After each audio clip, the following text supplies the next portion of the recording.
Download aplikasi Tarbiyah Sunnah di handphone Anda. Tersedia di Google Play dan App Store. Bismillahirrahmanirrahim. Assalamualaikum warahmatullahi wabarakatuh. Alhamdulillah. Wassalatu wassalamu ala Rasulillah wa ala alihi wa ashabihi wa mawalah wa man tabi'ahum bi ihsanin ila yaumil qiyamah. Wa ba'd. Hadirin jamaah Masjid Al-Ikhlas, kemarin kita sudah menjelaskan tentang ayat dan hadis yang menjelaskan adanya alam kubur, azab kubur, fitnah kubur, dan nikmat kubur, serta beberapa bentuk dari nikmat kubur dan azab kubur. Sekarang kita masuk ke tema baru, beberapa penyebab azab kubur. Apakah kaum muslimin mengalami azab di alam kubur? Berkata Imam Al-Qurtubi rahimahullah, beliau jelaskan dalam kitab At-Tadhkirah. Qala Abu Muhammad Abdul Haqq, i'lam anna azab al-qabr laysa mukhtasan bil kafirin wala mawqufan 'ala al-munafiqin bal yusharikuhum fihi ta'ifatun minal mu'minin wa kullun 'ala halihi min 'amalihi wa mastawjabahu min khati'atihi wa zalalihi wal adillatu 'ala anna al-mu'mina qad yu'adzabu fi qabrihi bisababi dhunubihi kathiratun jiddan. Kata Imam Al-Qurtubi, berkata Abu Muhammad Abdul Haqq, salah seorang gurunya, ketahuilah bahwa azab kubur tidak khusus bagi orang-orang kafir, juga tidak berhenti di kalangan orang-orang munafik, bahkan juga teralami oleh sekelompok kaum mukminin. Semuanya tergantung keadaan amalnya masing-masing dan dosa serta penyimpangan yang menjadi penyebab mereka diazab di alam kubur. Dan dalil-dalil yang menunjukkan bahwa seorang mukmin kadang diazab di alam kuburnya karena dosa-dosa mereka ini banyak. Di antaranya, satu, masih kata Imam Al-Qurtubi, al-asbabul lati yu'adzabu biha ashabul kubur ala qismain. Penyebab yang menyebabkan penghuni kubur diazab di alam kubur ada dua. Mujmalun wa mufassalun. Ada penyebab yang mujmal, yang umum, yang global. Ada yang dirinci. Ammal mujmalu fa innahum yu'adzabuna ala jahlihim billah wa idha'atihim li amrihi wa irtikabihim ma'asihi. Adapun yang mujmal, mereka diazab karena kebodohan mereka tentang Allah dan menyia-nyiakan perintah Allah, mengabaikan, ngalalaworakan, bahasa India nama har-harbai karena perintah Allah. Bahasa Sunda itu hari-hari baik. Wartikabihim ma'asihi, dan menumpuk-numpuk dosa. Intinya mah kebodohan kepada Allah menyebabkan mereka tidak mengagungkan Allah, tidak memenuhi hak-hak Allah. Akhirnya perintah Allah diabaikan, larangan Allah dilanggar. Semua dosa menyebabkan orang diazab di alam kubur. Itu secara umum. Wa ammal mufassalu fa inna nususa dzakarat minhul katsir. Adapun azab kubur yang rinci maka diterangkan disebutkan oleh nas hadis itu bentuknya banyak, di antaranya pertama dan kedua. Penyebab alam kubur yang pertama adalah adamul istitar minal baul wan namimah. Seorang Cimahi mah tara ombeh saatos papang. Juga namimah. Naon bahasa Indonesia na ombeh teh?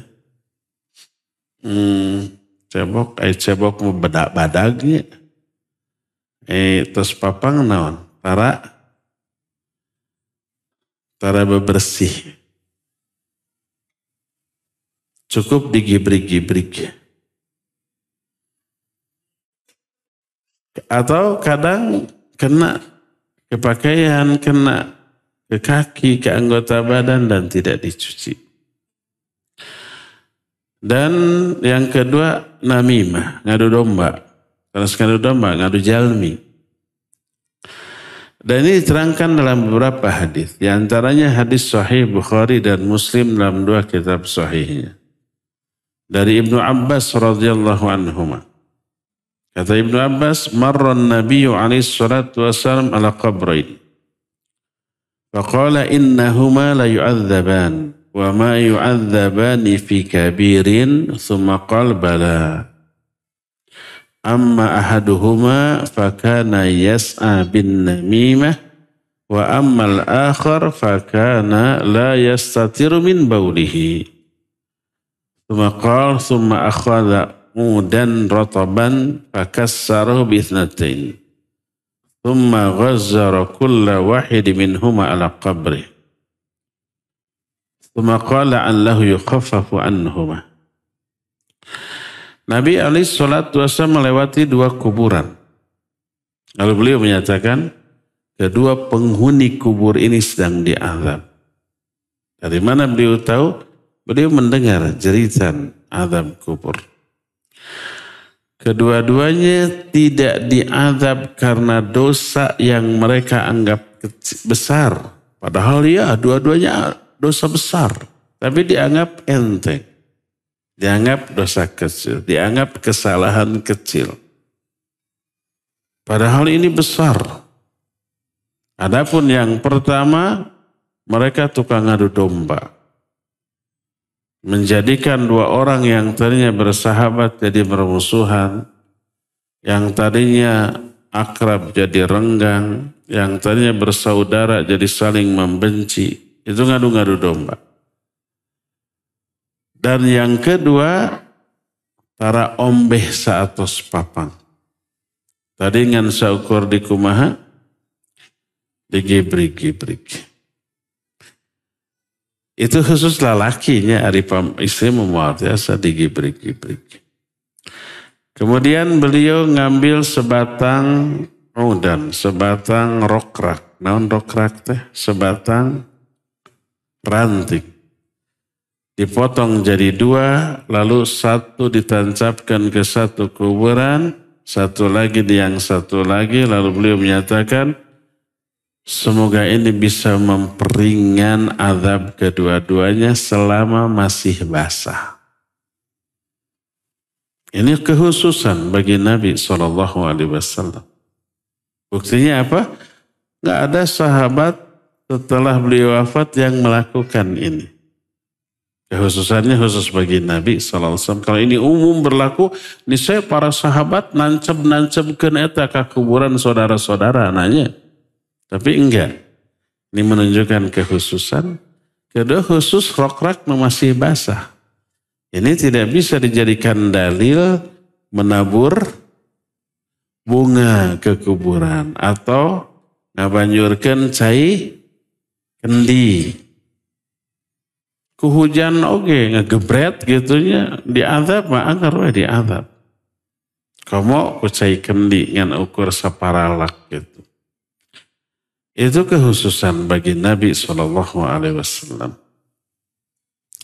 Ini hadis yang pertama yang menjelaskan salah dua di antara penyebab azab kubur. Pertama, namimah. Yang kedua, ngagibrik. Hadis riwayat Imam An-Nasa'i dari Aisyah radhiyallahu anha. Kata Aisyah, dakhalat alayya imra'atun minal yahud faqalat inna azab al-qabr minal baul. Faqalat kadzabti. Faqalat bala inna lanaqridu minhu al-jalad was-thawb. Fakharaja Rasulullah sallallahu alaihi wasallam ila shalah wa qad irtafa'at aswatuna faqala ma hadha fa akhbartuhu bima qalat. Faqala sadaqat. Qalat fama shalla ba'du yawma idzin illa qala duburu kulli shalah rabba Jibril wa Mikail wa Israfil a'idni min harrin nar wa adzabil qabr. Kata Aisyah, ada seorang wanita Yahudi masuk menemui aku. Diterima oleh Aisyah. Wanita Yahudi itu berkata, sungguhnya azab kubur itu penyebabnya air kencing.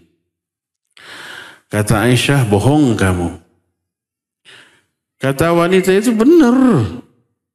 Kami makanya suka menggunting baik kulit ataupun pakaian yang terkena air kencing.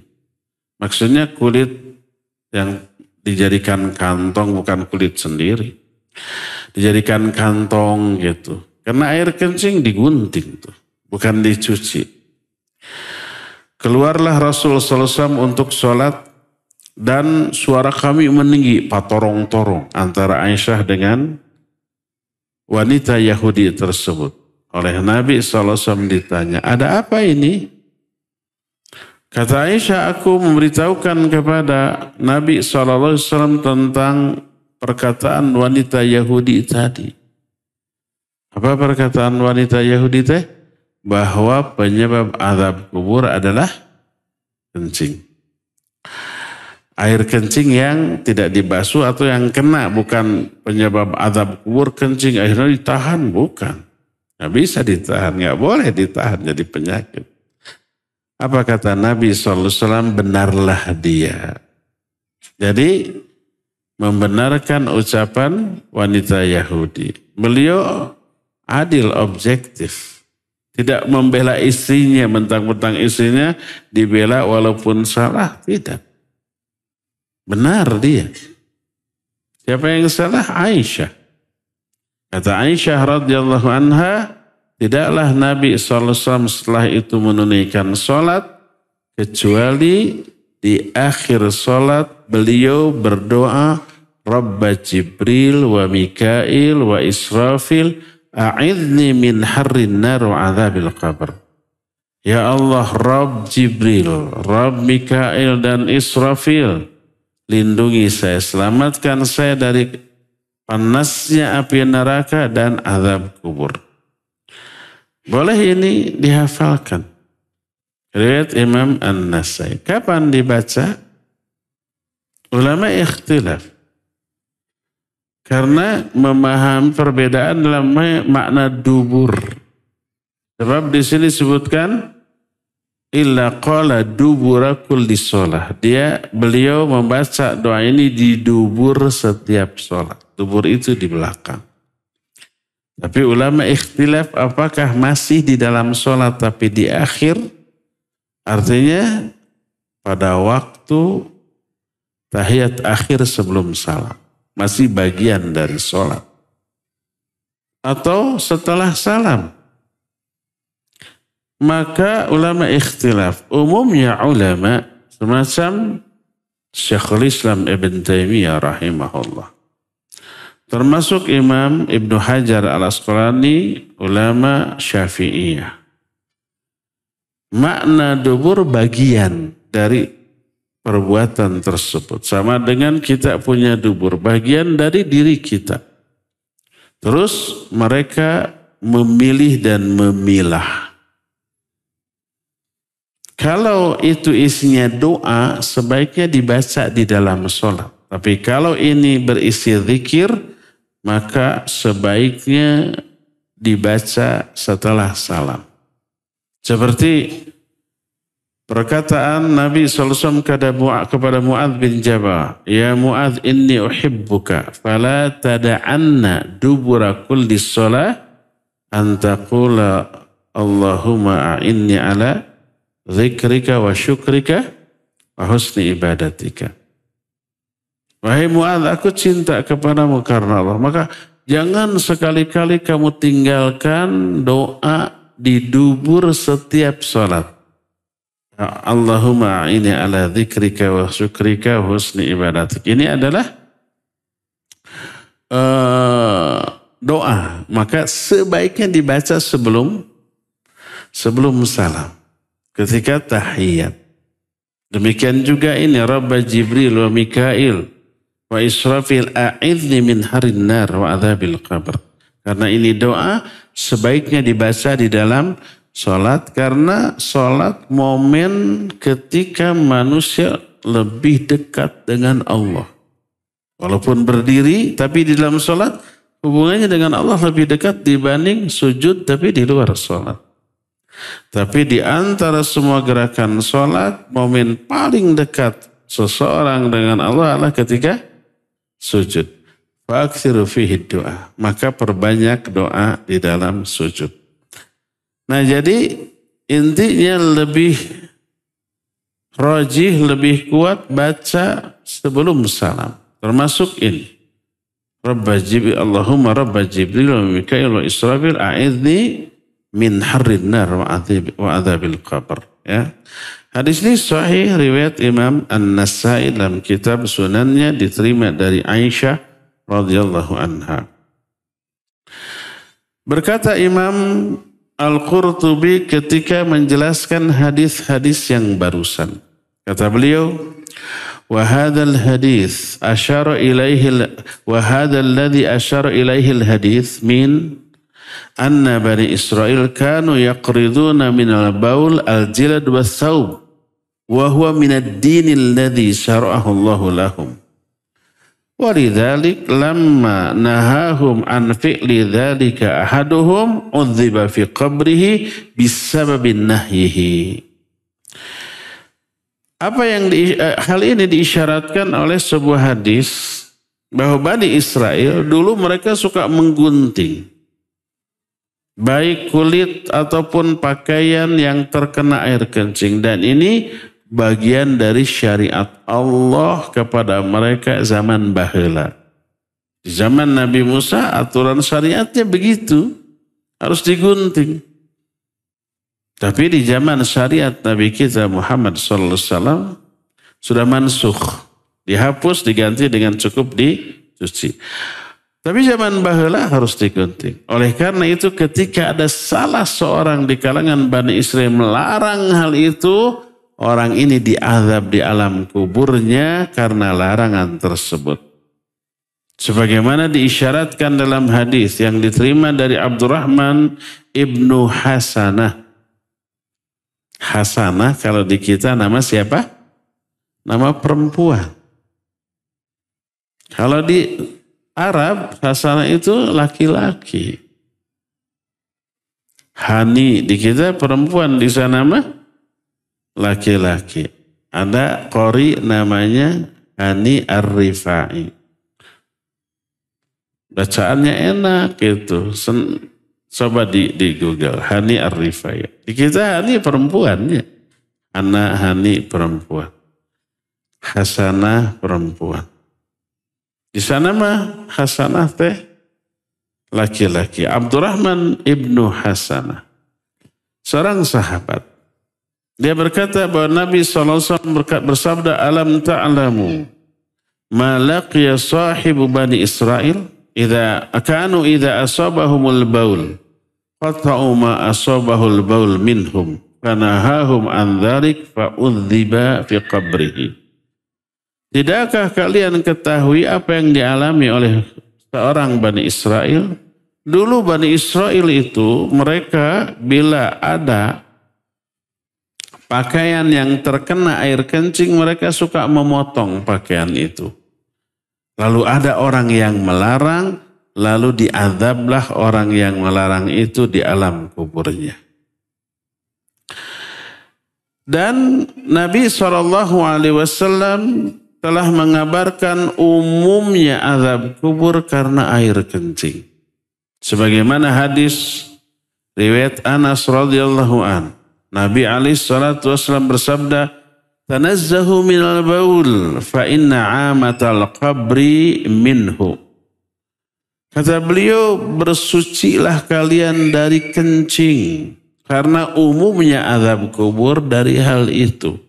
Orang kencing kemudian tidak ombe. Orang kencing tidak bersih-bersih. Atau kencing terciprat ke bajunya atau ke kakinya, kemudian tidak dibersihkan. Penyebab azab kubur. Ada lagi hadis kalau tadi dari Anas. Sekarang dari Ibnu Abbas radhiyallahu anhuma, Nabi SAW bersabda, "Amatu azabil qabr minal baul fatanazzahu minhu." Umumnya azab kubur itu dari air kencing. Maka bersucilah kalian dari kencing. Ketiga dari Abu Hurairah radhiyallahu anhu. Beliau menyatakan bahwa Nabi SAW bersabda, "Aktsaru azabil qabr minal baul." Kebanyakan azab kubur itu karena air kencing. Dan banyak lagi hadis-hadis lain yang menjelaskan bahwa salah satu di antara penyebab orang diazab di kubur adalah karena air kencing. Karena dua hal. Pertama, tidak ombeh setelah kencing, yaitu cuma di apa tadi?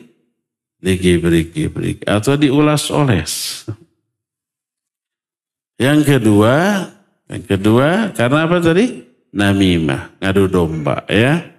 Inilah dua di antara penyebab azab kubur. Yang ketiga, belum selesai. Baru setengah jam juga belum, sabar. Yang ketiga, ini hati-hati ikhwah. Terutama bagi orang yang suka atau memegang uang umat, bendahara. Kerjasama sama ketua, mengumpulkan uang umat di masjid, di yayasan, di organisasi-organisasi sosial, LSM gitu kan.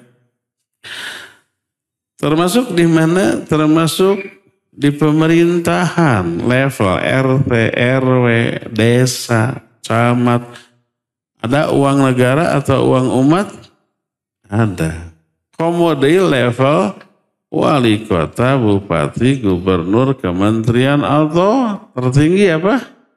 Presiden. Mereka mengatur memegang uang negara, uang rakyat, uang umat. Korupsi sedikit saja diazab di alam kubur. Ini kepada para koruptor dengar nih. Untuk semua level. Dan koruptor tidak hanya di jajaran para pejabat. Rakyat ada yang korupsi. Banyak uang apa itu teh? Pokoknya menyimpan uang orang ya. Nih. Dalam Quran, dalam hadis disebut ghulul. Berkata Imam Al-Qurtubi rahimahullah, wa minadz dzunubil lati yu'adzabu sahibuha fil qabri al-ghulul. Di antara dosa yang menyebabkan pelakunya diazab di alam kuburnya adalah al-ghulul. Apa al-ghulul? Ya kita katakan tadi korupsi. Nanti bisa difahami dari hadis. Ada berapa hadis yang sahih tentang hal ini. Pertama dari Abu Hurairah radhiyallahu an. Dia berkata, ahda rajulun li Rasulillah sallallahu alaihi wasallam gulaman yuqalu lahu mid'am.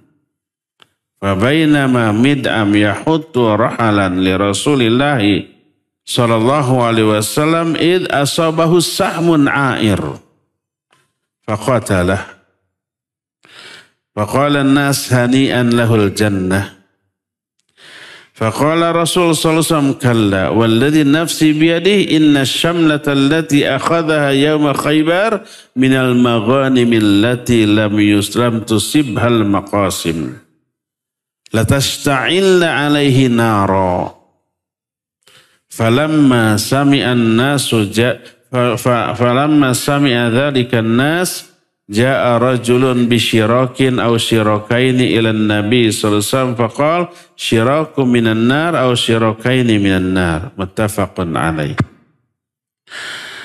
Kata Abu Hurairah, ada seseorang yang memberi hadiah seorang budak kepada Rasul sallallahu alaihi wasallam. Bukan budak letik. Budak itu apa? Hamba sahaya. Sekarang sudah tidak ada hamba sahaya. Tapi zaman baheula ada. Dan Quran mengatur bagaimana memperlakukan hamba sahaya. Harus sebaik mungkin. Ini ada hamba sahaya dihadiahkan. Hamba sahaya itu bisa dijual, bisa dihadiahkan.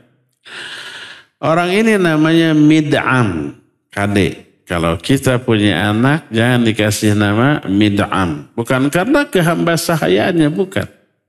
Bilal juga hamba sahaya. Abu Hurairah juga tadinya hamba saya, kemudian dimerdekakan. Tapi mereka soleh-soleh. Karena kesolehannya, namanya banyak diambil. Ada orang sekarang diberi nama Bilal, banyak. Karena kesolehan. Calon ahli surga, dijamin ahli surga oleh Nabi SAW. Tapi maksudnya Bilal zaman sahabat baheula, bukan Bilal zaman sekarang. Ketika si Bilal ini, si Mid'am tadi. Ketika si Mid'am ini sedang menuntun kuda Rasul SAW di satu medan perang. Ketika jihad, dia ikut jihad. Tiba-tiba id asabahu sahmun a'ir. Tiba-tiba dia terkena anak panah a'ir, anak panah liar. Maksudnya anak panah liar itu tidak ditargetkan ke sasaran itu, pokoknya asak plung cerb nancep sahawe nu kenanya. Bahasa kitanya apa? Liarnya. Nyasar, nyasar. Anak panah yang nyasar. Cep tenancep, faqatalahu. Maka dia terbunuh. Ini di medan perang. Maka berkata orang-orang hani'an lahul jannah, dia berbahagia dengan surga. Karena sedang di medan perang. Apa kata Nabi SAW? Tidak. Demi Allah yang jiwaku berada dalam genggaman tangannya, sesungguhnya syamlah, salah satu benda tali yang dia bawa, itu dia curi pada waktu perang Khaybar, termasuk ghanimah yang tidak distorkan. Latasta'ilna alaihi nara, maka di alam kuburnya itu akan menyala dan menjadi api yang membakar. Ketika hal ini disebar ke tengah manusia, bahwa orang yang mengambil harta ghanimah, harta umat, tidak distorkan untuk dibagi rata oleh Nabi SAW, maka datang orang dengan membawa syirak atau syirakain. Syirak itu tali untuk kedali kuda, tisapiranya. Harganya enggak seberapa. Dia mengatakan, ini ya Rasulullah, syirak atau syirakani dari api neraka. Distorkan, tadi nama hente, lamun tadi ancam. Ini dalil yang menjelaskan mengambil harta umat secara tidak sah berakibat dia diazab di neraka walaupun matinya ketika jihad. Hadis ini muttafaqun alaih. Ini yang pertama. Kedua, dari Abdullah bin Amr radhiyallahu anhuma, dia mengatakan kana ala thaqlin Nabi alaihi salatu wassalam rajulun yuqalu lahu Karkarah. Famat. Faqala Rasul sallallahu alaihi wasallam huwa finnar. Fadhahabu Yanzuruna ilaihi fawajadu aba'a qad ghallaha. Rawahul Bukhari. Kata Abdullah bin Umar, ada orang yang selalu membawa barang bawaan Nabi SAW. Seseorang namanya Karkaroh. Ini nama orang Karkaroh. Laki-laki juga. Dia mati juga ketika membawa barang bawaan Nabi SAW ketika perang. Berkata Rasul SAW, orang ini ada di dalam neraka. Para sahabat kaget, ini orang bantu-bantu Nabi SAW sampai ke medan perang pun ikut gitu. Memikul barang bawaan Nabi SAW dan mati dalam keadaan sedang di medan perang. Tapi kenapa di neraka? Para sahabat kemudian melihat ternyata mereka menemukan aba'ah yang dia curi dari harta rampasan perang. Aba'ah itu baju gamis.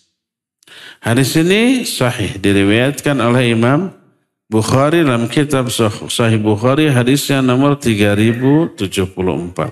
Ini yang menjelaskan bahwa salah satu penyebab orang diazab di alam kubur adalah mencuri barang milik umat, apapun itu. Walaupun hanya tali kekang kuda.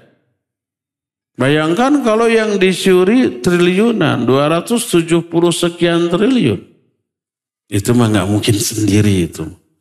Pasti rame-rame dan gak mungkin rakyat jelata, RT, RW, korupsi triliunan. Mungkin? Gak mungkin, itu mah levelnya level paling tinggi ya. Maka dosa dan kadar azabnya lebih dahsyat lagi di alam kubur. Inilah yang keberapa? Yang ketiga. Penyebab yang keempat, kelima, keenam, ketujuh. 4 sekaligus. Diterangkan dalam salah satu hadis. Yang keempat adalah al-kadzib. Dusta, bohong. Bohong asalnya adalah amalan lisan. Sekarang mah menyebar menjadi amalan jempol. Jempol bisa berbohong? Bisa. Gimana caranya? Nulis artikel, nulis berita, disebar di media massa hanya dengan 2 jempol, pakai gadget ya, atau dengan jari, pakai komputer atau laptop atau tablet atau yang sejenis itu. Bikin berita, bohong, dusta, atau artikel isinya bohong, disuar. 1 kali nyebar sedunia. Begitu dihapus, berita bohongnya masih nyebar. Dosa berita bohong zaman kiwari, dosanya jariah sampai kiamat loh. Orangnya mati, berita bohongnya masih tersebar? Masih. Dibikin status, dibikin berita, macam-macam. Hati-hati dengan jempol kita. Ya, ada orang bisu pun bisa berdusta. Orang nggak pandai berbicara, tapi pandai menulis. Pandai menggerakkan jempolnya. Ini yang keempat, nanti ada hadisnya. Yang kelima. Ini menimpa bukan orang awam. Menimpa ulama.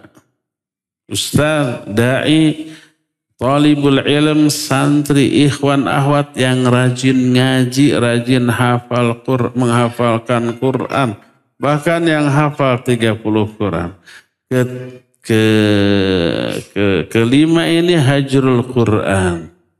Meninggalkan Al-Quran. Diapalkan tapi jadi amalkan. Dibaca tidak difahami. Keenam, zina. Ketujuh, riba. Kalau keenam zina ini nyaris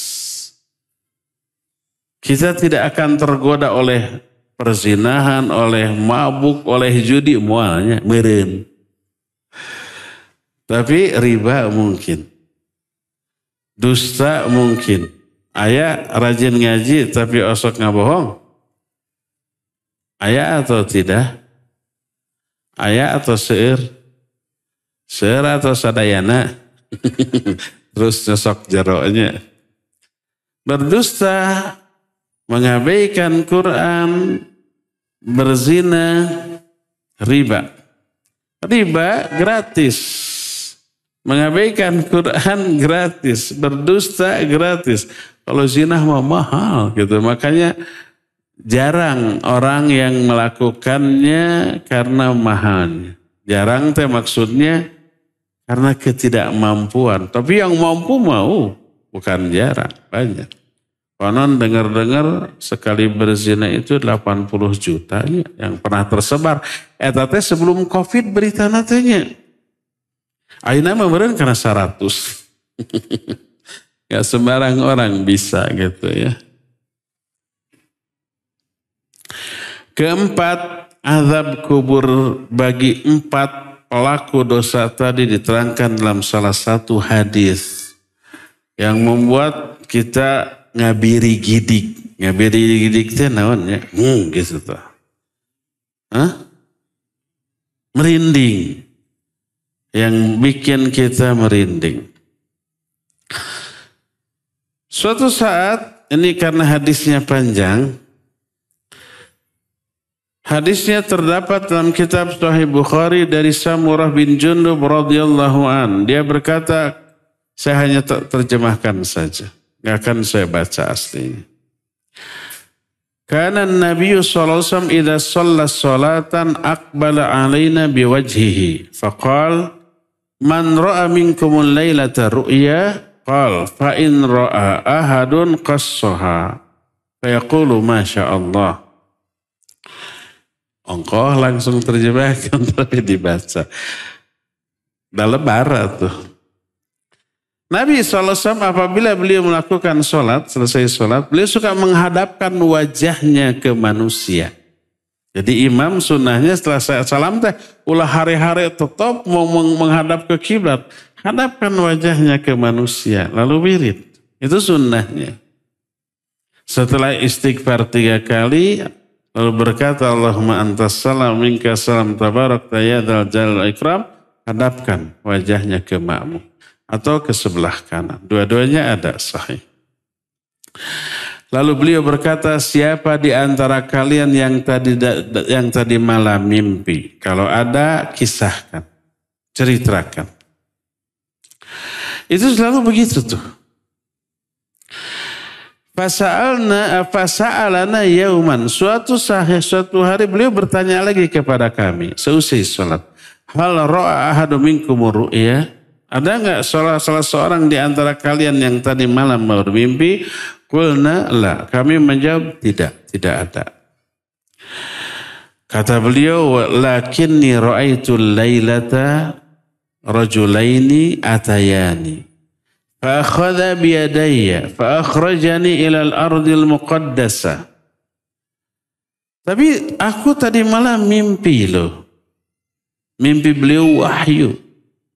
Bukan sekedar bunga tidur, ada makna. Ada syariat yang terkandung dalam mimpi Rasul SAW. Ada penjelasan agama dalam mimpi beliau. Makanya diceritakan.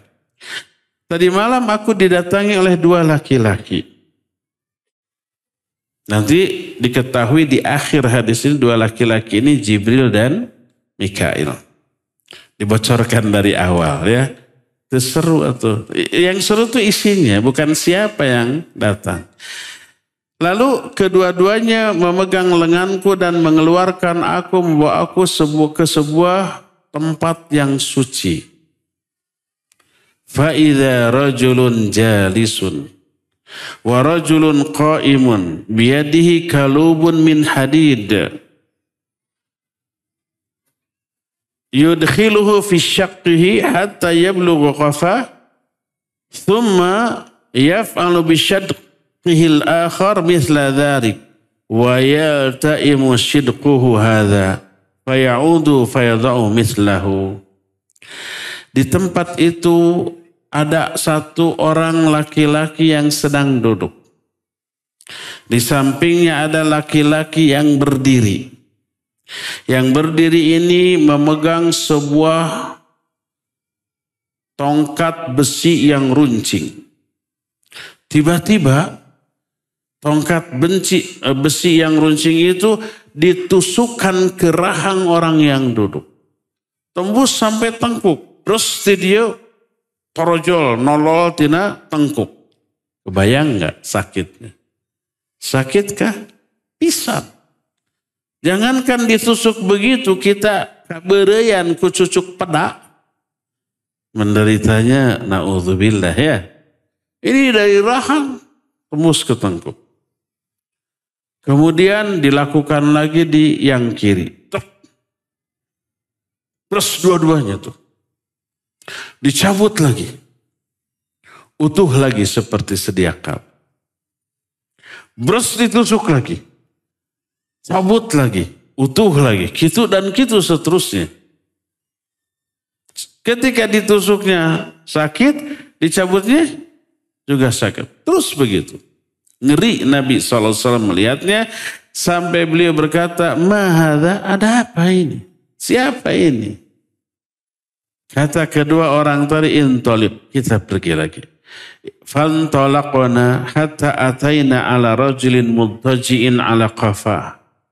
Wa rajulun qa'imun ala ra'sih. Bifahrin aw sakhratin. Fa yashuddu bihi ra'sahu. Fa idza darabahu tadahdahul hajar. Fantolaqa ilaihi liya'khudahu. Fala yarji'u ila hadha hatta yalta'ima ra'suhu. Wa'ada ra'suhu kama huwa fa'ada ilaihi fadarabahu. Kami pun berangkat ke tempat lain. Sampai kami menemukan seseorang sedang berbaring di atas tengkuknya. Dan ada satu orang lagi yang berdiri di sampingnya sebelah kepalanya. Orang yang berdiri itu memegang sebuah batu besar. Tiba-tiba gejret itu batu ditimpakan kepada kepala orang yang berbaring tadi. Pejet. Bujrat bajret tah polona. Sakit tidak? Jangan ditanya. Sok teke tak urang satakerna sampai benjol. Nyari itu pisan nyari itu. Sampai gitunya. Sageng endog ngajendol. Ini sampai bajret. Tapi tidak mati. Ya. Ketika ditimpakan, si batunya menggelinding. Kemudian dia pergi untuk mengambil batu tadi. Setelah diambil, diangkat, dia kembali ke tempat tadi. Kepala orang yang sudah pejete kembali utuh seperti sedia kala. Gejret lagi ditinggalkan. Pajet dewe, kilinding dia ngagulutup. Diambil lagi. Kembali. Sudah utuh lagi. Gejret gitu jeng gitu. Kira-kira merinding gak kita ngelihatnya? Iya, jangankan ngelihatnya. Baru membayangkan dengar kisah ini juga sudah ngabiri-gidik gitu ya. Lalu kata Nabi SAW, "Mahadha." Ada apa ini? Kata dua orang yang membawa ke intolik. Pergi lagi. Pantolakna. Kami pergi. Sampai kami datang menemukan sebuah tanur. Tungku. A'lahu dhayiq wa asfaluhu wasi'. Bagian atas tungku itu sempit, bagian bawahnya lebar. Ayeuna mah tos teu aya siga seeng. Nggak tahu anak sekarang tahu seeng apa tidak. Kalau ada di antara sini yang tahu seeng berarti sudah tua. Saya tahu seeng dan pernah punya seeng. Naon bahasa Indonesia na seeng teh? Seeng. Setelah generasi seeng berlalu, diganti dengan apa? Bukan panci, paranti nyangu. Bukan asepan, tak asepan mah pasangan seeng anu bentukna kurucut. Terus setelah itu nusuk aya saringan di tengahna teh naon. Langseng lah. Itu generasi yang lebih baru dibanding seeng. Langsung berlalu diganti dengan Magicom, Magic Chair. Sampai ayeunanya entah nanti kapan lagi. Apalagi mungkin Magicom sudah jadul lagi, ada yang baru lagi, wallahu alam. Ayeuna mah tuh dulu mah nyangu teh harus ditungguan, namun teu tutung. Ayeuna mah nyangu teh tidur, begitu bangun sudah asaknya. Tidak khawatir tutung. Da Magicom mah hidang namun asak teh cetrek sudah nya. Ai seeng mah henteu. Awu henteu, kompor henteu. Kalau sudah saat gitu ngagagatang terus tutung darwe kahuruan. Nah, ada tanur, ada apa tadi tanur teh tungku. Atasnya kecil sempit, bawahnya luas. Terus di bawahnya itu dinyalakan api. فَإِذَا اقْتَرَبَ ارْتَفَعَ حَتَّى كَادُوا أَنْ يَخْرُجُوا فَإِذَا خَمَدَتْ رَجَعُوا فِيهَا وَفِيهَا رِجَالٌ وَنِسَاءٌ. Di dalam tungku ini kebayang tungku itu besar. Banyak laki wanita telanjang semua. Dinyalakan. Panas kan? Bisa kebayang apa yang terjadi? Berebut keluar. Banyak orangnya karena di bawahnya kan luas. Jalan keluar hanya satu, ke atas sempit. Atau berebutnya. Pahula-hula keluar, yang terlambat pasti sudah kepanasan duluan. Jejeretean kebayang. Keluar. Akhirnya setelah keluar semuanya, padam lagi itu api. Setelah padam, orang yang sudah keluar teh arasup deui tah. Brek setelah masuk dinyalakan lagi. Gugurubugan deui. Berebut lagi keluar. Sesak deui. Bayang menderitanya. Setelah semuanya keluar parem deui. Kembali lagi gitu dan gitu seterusnya. Sampai Nabi SAW bertanya, apa ini? Kata dua orang tadi, udah kita berangkat lagi. Tibalah kami ke sebuah sungai darah. Berem. Di tengah-tengah sungai itu, di pinggir sungai ada orang yang berdiri. Di tengah-tengah sungai ada orang yang kekerbekan. Dan di tangan orang yang berdiri ini tergenggam batu. Maka ketika orang yang kekerbekan di tengah sungai darah tadi akan menepi hanjat. Hanjatnya apa? Naik ke darat, dilempari oleh batu, oleh orang yang ada di pinggir. Peletuk, akhirnya kedorong lagi ke tengah kekerbekan lagi. Akhirnya berhenti dilempari. Setelah itu datang lagi rekan jati di baledogane. Gitu dan gitu terus. Akhirnya gak pernah dia bisa naik. Aku bertanya apa ini? Udah kita pergi lagi. Setelah itu kami pergi hatta intahaina ila rawdatin khadra fiha syajarun azimah. Wa fi asliha syekhun wa sibyan. Wa idza rajulun qaribun minasyajarah baina yadayhi narun yuqiduha fasa'ada bi fi syajarah wa adkhalani daran lam ara qat ahsana minha fiha rijalun suyukhun wa syabun wa nisaun wa sibyan thumma akhrajani minha fasa'ada bi syajarah fa adkhalani daran hiya ahsan wa afdal fiha suyukh wa syabab. Lalu kami tiba di sebuah taman yang hijau. Ini mah enak, kalau tadi mengerikan. Ada taman yang hijau, di dalamnya ada sebuah pohon yang besar. Di akar pohon itu ada seorang kakek-kakek dikelilingi anak-anak kecil. Tapi ini taman yang indah. Anak kecil diasuh oleh ku aki-aki itu. Seneng mereka. Terus ada tiba-tiba seorang laki-laki yang dekat dengan pohon itu. Di tangannya ada api yang akan membakar. Membakar pohon itu. Sudah sampai gini. Terus kedua orang tadi membawaku naik lagi. Ke atas pohon. Di atas, posisinya di atas taman tadi.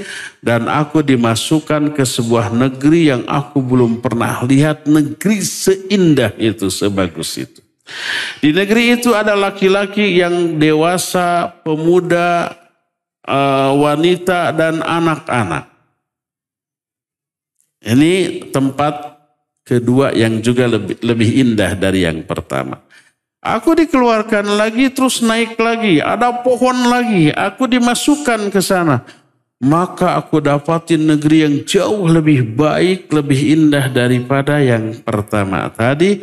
Di sana ada orang-orang tua dan para pemuda. Sudah sampai di sana mimpinya. Kejadiannya. Setelah itu kata Nabi SAW, Qultu, aku berkata kepada dua orang yang membawaku. Tawaftu manil laylah, fa'akhbirani amma ra'ait. Kalian sudah membawa aku keliling malam ini ke beberapa tempat. Sekarang beritahukan kepadaku kejadian-kejadian yang aku lihat tadi. Dijawab, na'am, ya. Amma alladhi ra'aitahu yushaqqu shidquhu fakadzabun yuhaddithu bil kadhibah fatuhmalu anhu hatta tablughal afaq fayudha'u bihi ma ra'aita ila yaumil qiyamah. Adapun orang yang engkau lihat dia ditusuk rahangnya sampai ke tengkuk. Dia ini seorang pendusta. Dia berbicara dengan kedustaan, lalu kedustaannya menyebar ke seluruh ufuk. Dia akan mengalami itu sampai hari kiamat. Ini berarti belum kiamat. Berarti kapan dia mengalami itu? Di alam kubur, di azab. Pendusta waliyadzubillah. Hati-hati ikhwah. Hati-hati ketika menulis menyebarkan sebuah berita. Apapun berita itu. Baik ataupun buruk. Walaupun beritanya baik,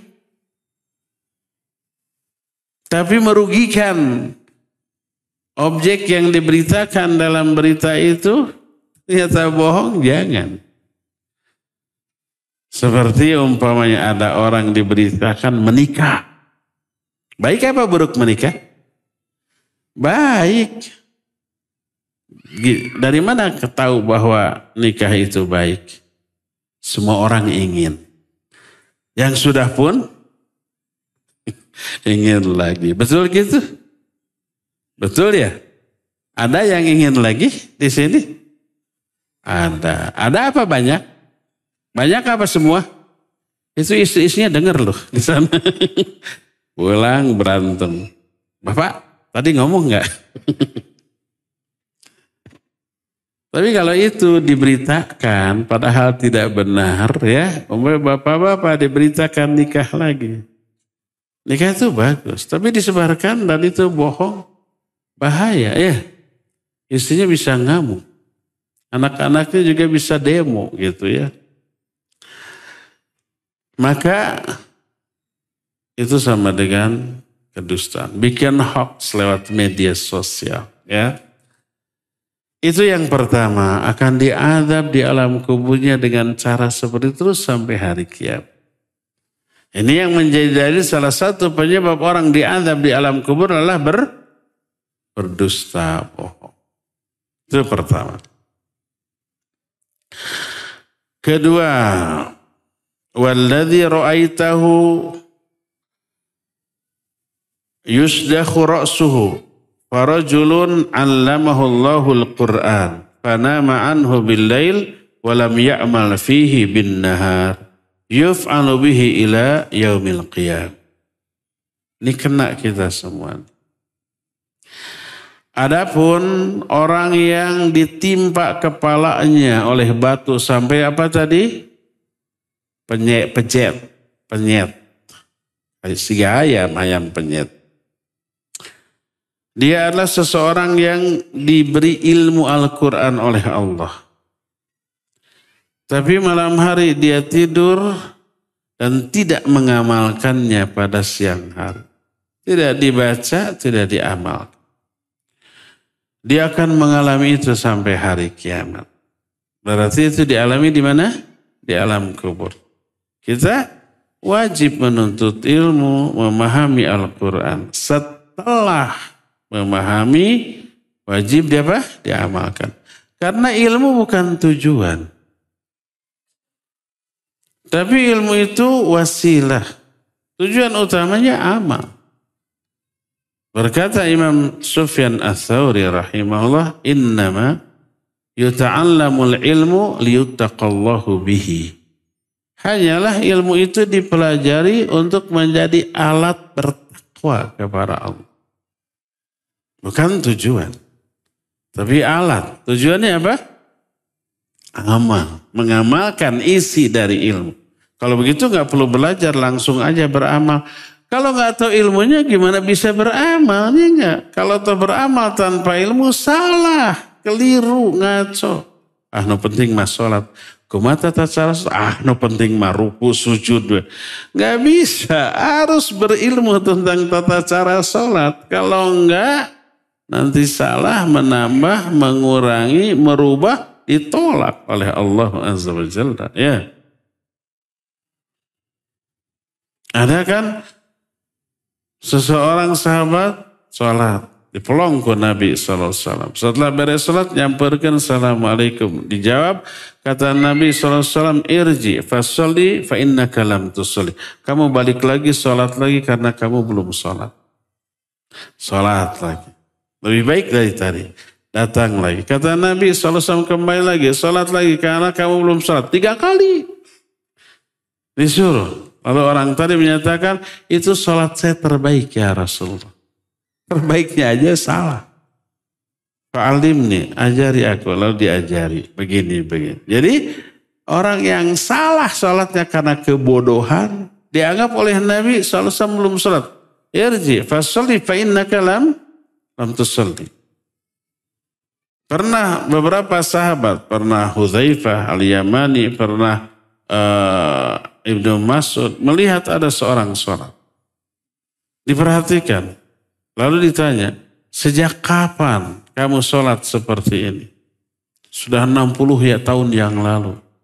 Kata beliau, lau mutta ala hadha, kalau kamu mati dengan sholat seperti ini, maka kamu sholatnya, kematian kamu bukan di atas agama Nabi Muhammad SAW. Ternyata sholatnya selama 60 tahun salah. Karena apa? Kebodohan. Wajib belajar. Tapi belajar bukan tujuan. Tujuannya apa? Beramal. Maka banyak ancaman. Orang hanya belajar tapi tidak beramal. Ata'muruna an-nasa bil birri wa tansawna anfusakum. Ya ayyuhalladzina amanu lima taquluna ma la taf'alun. Kabura maqtan indallahi an taqulu ma la taf'alun. Itu semua teguran bagi orang hanya berilmu tapi tidak beramal. Dan seterusnya banyak ayat dan hadis yang menegur. Salah satunya ini ya. Jadi orang diberi ilmu Al-Quran oleh Allah tapi tidak diamalkan, diazab di alam kuburnya. Gimana azabnya? Kepalanya ditinggang ke batu yang besar sampai menjrel. Terus sampai hari kiamat. Ini yang kedua. Yang ketiga, adapun orang yang engkau lihat di tungku pembakaran. Mereka semua adalah para pezina. Coba lihat.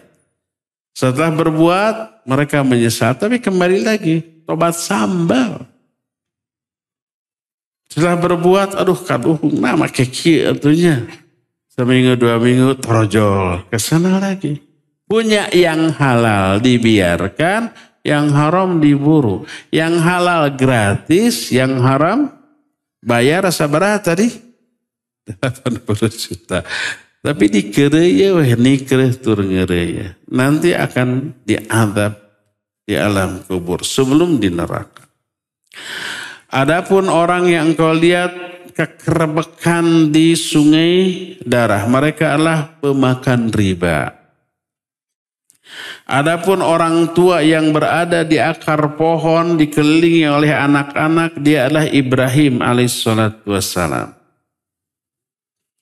Ini alam kubur, tempat Nabi Ibrahim di sana. Adapun anak-anak yang diasuhnya itu auladun nas.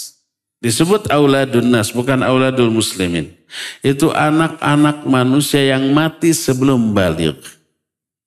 Apakah ini mencakup anak orang-orang kafir? Iya, menurut pendapat yang lebih rajih. Kenapa? Karena walaupun kafir, anak-anak itu lahir dalam keadaan Islam. Al-Quran, hadis menjelaskan begitu. Al-Quran menyatakan, فَأَقِمْ وَجْهَكَ لِلدِّينِ حَنِيفَةً fitratallahi allati fataran nasa 'alaiha. Hadapkan wajahmu ke agama yang hanif, yaitu Islam. Itulah fitrah Allah. Yang semua manusia telah diciptakan di atas fitrah itu. Semua manusia. Makanya pas lahir Nabi SAW menyatakan, kullu ma min mauludin illa yuladu 'alal fitrah. Tidak ada bayi yang lahir kecuali lahir di atas fitrah. Kata Abu Hurairah radhiyallahu anhu yang meriwayatkan hadis ini, dia menyatakan, atadruna mal fitrah, tahu nggak kalian apa fitrah itu? Al fitrah yal Islam. Lalu beliau membacakan surah Ar-Rum ayat 30 tadi, fitratullahi allati fataran nasa 'alaiha. Maknanya semua bayi yang lahir di atas Islam, walaupun orang tuanya Yahudi, Nasrani atau Majusi. Makanya kelanjutan hadis itu fa'abawahu yuhawidanihi au yunassiranihi au yumajjisanihi. Kedua orang tuanya lah yang membuat orang itu jadi Yahudi, Nasrani atau Majusi. Kalau orang tuanya Yahudi, nanti orang ini sudah besar diyahudikan. Kalau Nasrani, kalau sudah besar dibaptis jadi Nasrani. Kalau tidak diyahudikan, dinasranikan, tidak dibudakkan, tidak dihindukan, dia umpamanya orang kafir dikasih ketika bayi ke orang-orang muslim, dirawat, langsung diajari sholat, ngaji, dia sudah Islam. Karena lahirnya Islam. Tidak perlu disyahadatkan lagi? Tidak. Karena sudah lahir dalam keadaan Islam. Semua bayi lahir Islam itu Quran dan hadis yang sahih. Nah makanya kalau sebelum balik orang ini mati, anak kecil mati, walaupun anak orang kafir, dia masih di atas fitrah. Makanya begitu mati anak kecil, dia di alam kuburnya diasuh oleh Nabiullah Ibrahim alaihissalatu wassalam. Makanya dikatakan, wasibyanu haulahu auladun nas. Dan anak-anak yang ada di sekitar Nabi Ibrahim adalah anak-anak manusia. Dan orang yang tadi membawa api itu Malik, penjaga neraka. Adapun negeri di atasnya yang engkau masuki, lebih indah dari yang pertama itu adalah negeri umumnya kaum mukminin. Ini di alam kubur. Yang lebih indah daripada tempat diasuhnya anak-anak oleh Nabi Ibrahim. Ya, jadi lebih bagus daripada kondisi yang ditempati oleh anak-anak. Itu orang mukmin yang soleh di alam kuburnya ditempatkan di sana dan mengalami nikmat kubur. Adapun tempat yang di atasnya yang lebih indah lagi itu adalah negerinya para syuhada. Sudah. Ana Jibril wa hadha Mikail. Aku Jibril dan ini Mikail. Lalu kata Jibril, farfa ra'sak. Sekarang angkat kepalamu wahai Muhammad. Farfa'tu ra'si. Aku angkat kepalaku. Maksud diangkatnya bukan dicoplokin, diangkat gitu. Tanggah gitu. Apa tanggah teh? Gini nih, menengadah. Farafa'tu ra'si. Fa'idha fauqi mislas sahab. Aku mengangkat kepalaku ke atas, tiba-tiba di atasku ada seperti segumpal awan. Qala, berkata Jibril dan Mikail, dzaka manziluka, itu tuh tempatmu nanti setelah mati. Sebelum kiamat, di alam kubur, di atas para syuhada.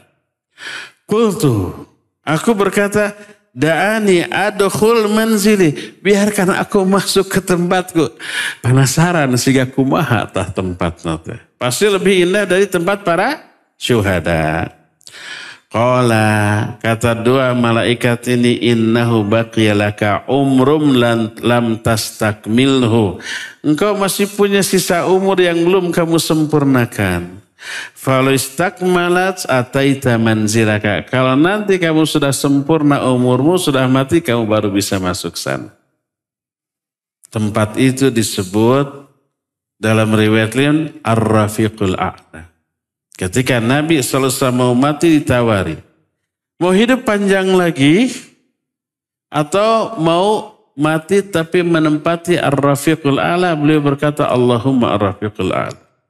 Rafiqul A'la, tempat di alam kubur yang ditempati oleh para nabi dan para rasul. Itu tempat terindah ya yang ada di alam kubur sebelum hari kiamat. Nah, dari penjelasan tadi kita mengetahui 4 penyebab orang diazab di alam kubur dengan jenis-jenis azabnya. Pertama, pendusta. Bukan pertama, ini keempatnya. Pertama, awal teatri naon? Gibrik. Ya, tidak ombeh. Kedua, namimah. Ketiga,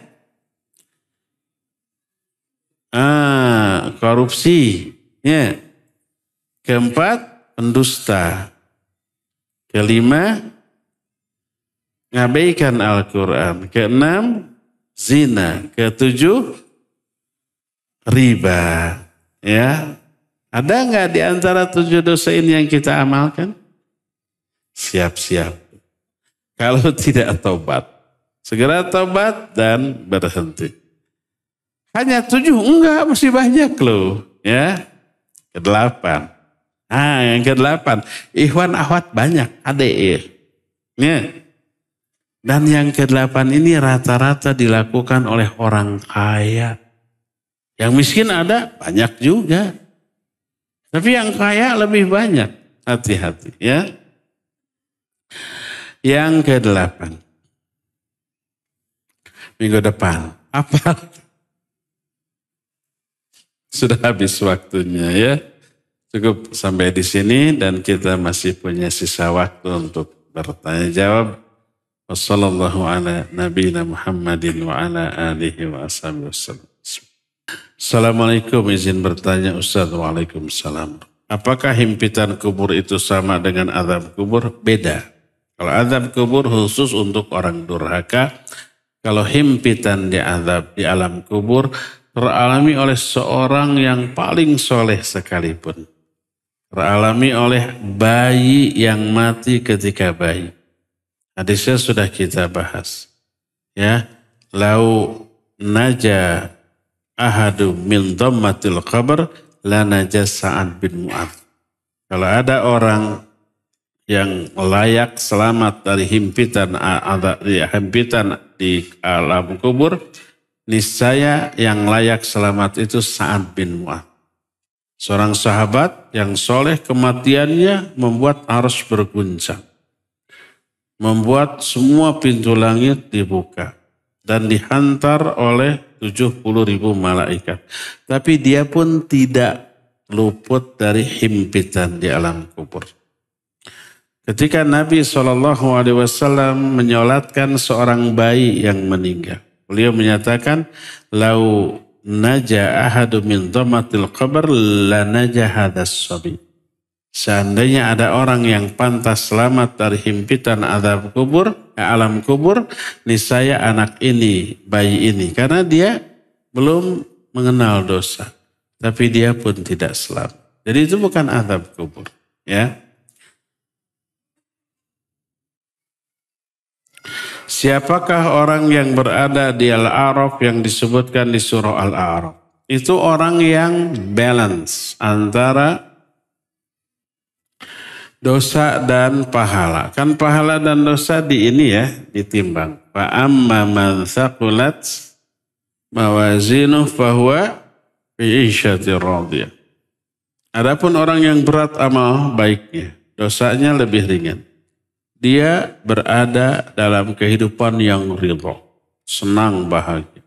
Dosanya terhapus oleh sebagian dari kebaikannya karena Allah berfirman, innal hasanati yudhibnas sayyi'at.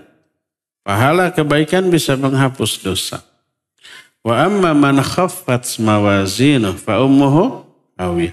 Adapun orang yang ringan kebaikan, dosanya lebih berat, tempat kembali neraka hawiyah.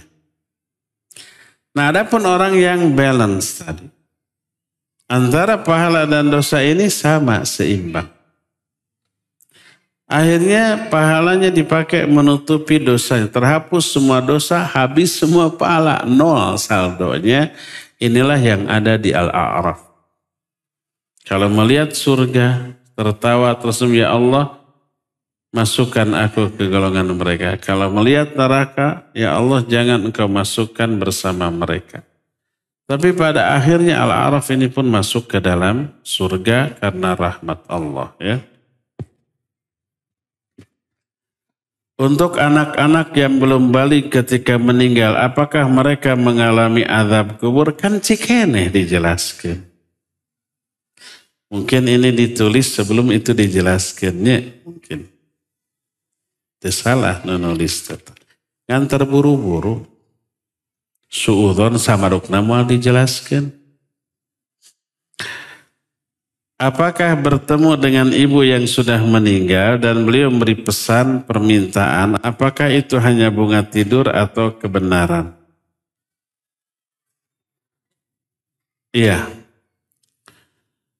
Pertama, ada mimpi yang memang berisi petunjuk. Ketika Syekh Muhammad bin Shalih Al-Utsaimin rahimahullah menjelaskan seperti pertanyaan ini. Beliau menjelaskan ada riwayat kadang mimpi jadi petunjuk.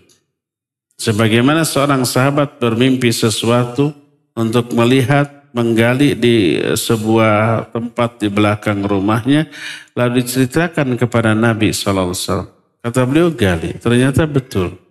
Kadang-kadang ada, ya. Nah, jadi tergantung isinya. Kalau isinya benar, nggak apa-apa untuk dilaksanakan. Tapi kalau umpah isinya keliru atau salah, menyimpang dari syariat, maka itu jebakan syaitan la'natullahi alaih.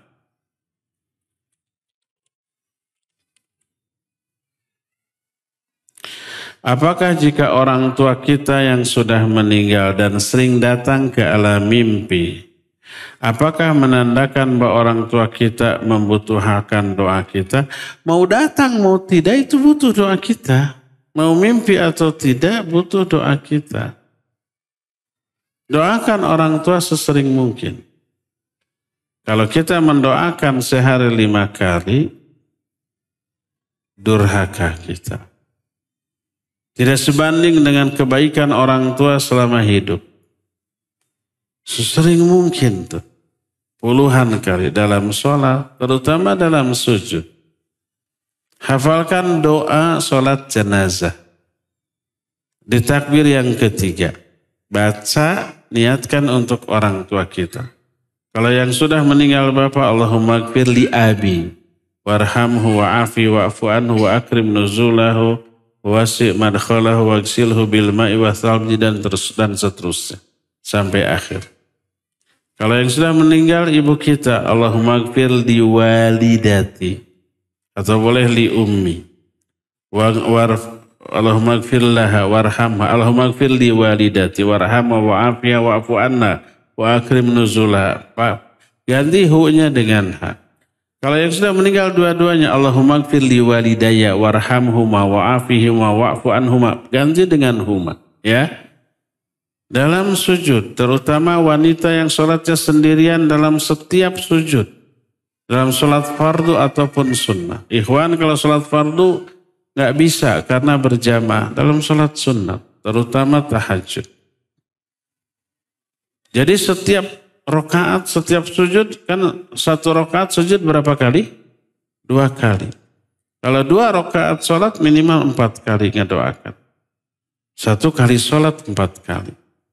Kalau 10 kali sholat, seperti sholat rawatib 10 rakaat, 4 atau 12 rakaat, harusnya 20 kali minimal. Itu hanya dalam sholat.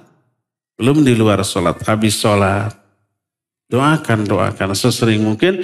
Kadar kesolehan anak salah satunya ditentukan oleh sesering apa dia mendoakan orang tuanya. Berdasarkan hadis wa waladun solihun yad'ulah. Orang soleh yang mendoakan orang tuanya. Ini menunjukkan kesolehan berkaitan dengan doa orang anak itu kepada orang tua. Ada efeknya ke orang tua? Ada. Ketika ada seorang di akhirat memperoleh pahala yang banyak, dia kaget. Rabbi anna li hadza, ya Allah, dari mana saya dapat pahala ini? Dia merasa belum pernah mengamalkan amalan, pahalanya segede ini. Dijawab, hadza min istighfari waladika lak. Ini adalah istighfar anakku untukmu. Istighfar anak menjadi pahala. Bagi siapa? Orang tua. Ya, itu yang pertama. 2, kalau istighfar anak dikabul oleh Allah menyebabkan dosa orang tuanya diampuni oleh Allah Azza wa Jalla, ya. Jadi doakan walaupun tidak datang ke mimpi kita, yang sampai si mate kamana taran rajul dalam mimpi merente butuh doanya, akhirnya tidak mendoakan. Jangan. Mau mimpi mau tidak, doakan. Ya,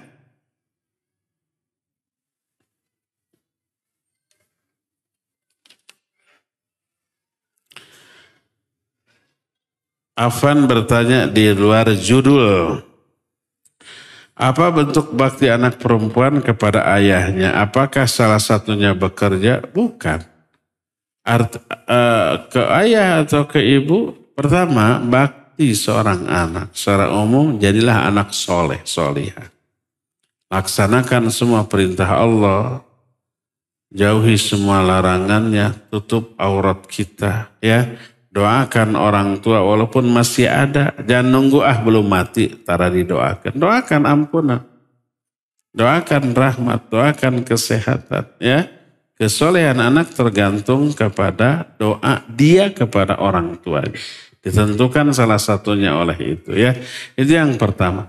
Kedua, layani orang tua dengan baik, santun, ya, mentaati perintahnya, menjauhi larangannya, walaupun perintah larangannya bukan syariat. Walaupun umpamanya neng biasakan bangun tidur teh beresan tempat tidurnya, lalu sapu tuh pakarangan, itu bukan syariat. Tapi karena itu perintah orang tua, laksanakan sebagai bukti ketaatan kita kepada orang tua, bakti kita kepada orang tua, ya. Bagaimana kalau ayah menyuruh anak perempuannya bekerja? Boleh? Boleh, dengan catatan.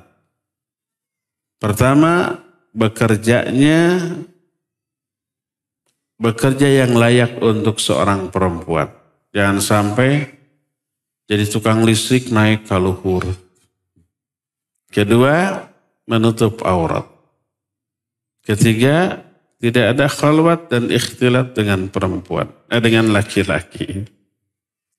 Keempat, aman di jalannya dan di tempat kerjanya. Boleh, ya.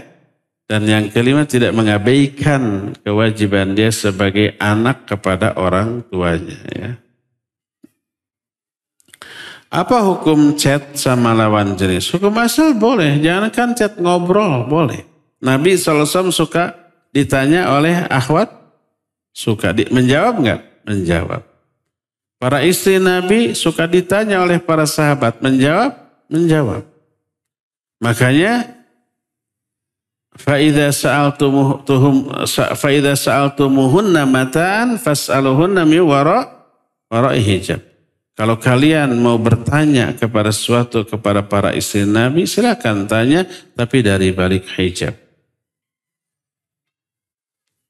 Asal ngomongnya jangan digenit-genitkan. Al-Quran menyatakan wala takhda'na bil qaul fayatma'al ladina fi qalbihi marad. Terus wa qulna qawlan ma'rufa. Janganlah hai kalian wanita menggenit-genitkan suara ketika berbicara. Sehingga laki-laki yang dalam hatinya ada penyakit terpesona dengan suaramu. Wa qulna qawlan ma'rufa. Berkatalah kamu kepada laki-laki dengan perkataan yang baik. Jadi boleh ngobrol? Boleh. Asal wajar, normal, tidak berkholwat, tundukkan pandangan, maka boleh. Apalagi chat. Chat tidak berhadap-hadapan, ya. Telepon boleh? Boleh. Berbicara boleh. Asal tadi nadanya wajar, isinya juga wajar. Maka dibolehkan. Ketika dilanjutkan bilangnya dosa atau tanggung jawab sendiri, mohon penjelasan. Ngobrol laki dengan perempuan boleh hukum asal. Dengan catatan tidak berdua-dua, tidak saling menatap, ya, tidak digenit-genitkan, tidak saling lempar senyum, tidak saling tebar pesona gitu ya, ngahaja. Janji nih mau ketemu dengan ikhwan. Kasalon heula akhwat teh. Jangan, itu mah sudah ada modus. Oh ini chat dalam rangka pendekatan. Maksudnya PDKT, ta'aruf, boleh? Boleh ta'aruf, ya harus ta'aruf. Kirim CV, boleh tanya, ukhti punya penyakit berbahaya enggak? Punya asma tidak ada sok nurun, punya diabetes enggak, punya jantung enggak, gitu ya. Itu penyakit turunan hungkul. Boleh, boleh. Berapa berat badan? Bisi endut, bisi obesitas, berat mangkuna. Boleh, boleh.